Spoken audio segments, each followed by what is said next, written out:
Assalamu alaikum warahmatullahi ta'ala wa barakatuhu. Barkanmu da wannan lokaci kuma barkanmu da sake saduwa da ku a cikin wannan shiri namu mai suna mu gyara mata, wanda cibiyar Kazimiya Herbal Medicine Center take daukar nauyin kawo muku akai-akai. Kamar yadda kuka sani, sunana Abubakar, ɗaya daga cikin masu kula da wannan shirye-shirye, kuma kamar yadda muka saba yau ma mun zo muku da hanya mafi sauki da ku yi amfani da ita domin ku magance wasu matsaloli naku ba tare da kun sha wata wahala ba. Wannan insha Allah yau zamu magana akan hanyar da zaki bi ki amfani da ita ya zama na fuskan ki tana haske sosai, tana sheki duk wani datti da za iya samu a fuska to ya zama na ke babu wannan dattin a fuskan ki.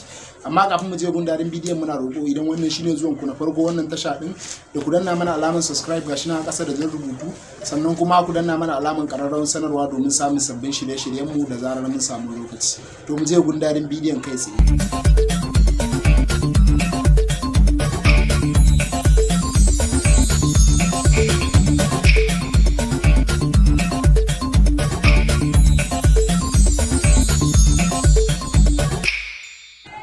Insha Allah, kamar yadda muke magana yau zamu yi bayani akan hanyar da zaki amfani da ita domin ya zama da kin sa a fuskan ki tayi haske, tana sheki ba tare da kin sha wata wahala ba. Yanda ko zaki shine zaki nemi tumatir. Idan kika nemi tumatir sai ki nemi siga. Yanda zaki shine zaki raba tumatir din nan gida biyu. Idan kika raba tumatir din nan gida biyu, kika yanka tumatir din gida biyu.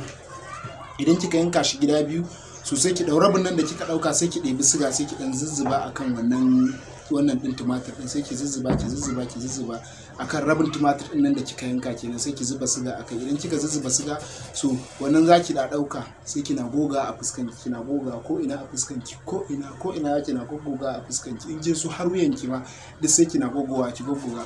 Idan kika yi kamar minti 5 kina goga, sai ki bar shi kamar minti 10. Idan kika yi minti 5 kina goga, minti 10 yayi a jikin ki sai ki wanke. Insha Allah wannan ko da sau da normal ruwa kuma zaki wanke, ko da sau 3 kike yi a sati, to insha Allah zaki ga wannan a fuskan ki ta canja, tana sheki, tana haske ba tare da kin sha wata wahala ba.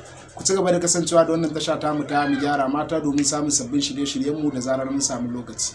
Kada ku manta, idan har wannan bidiyo da muka yi ya burge ku, to muna roƙo da ku danna mana alamar like. Mun gode, mu haɗa bidiyo na gaba.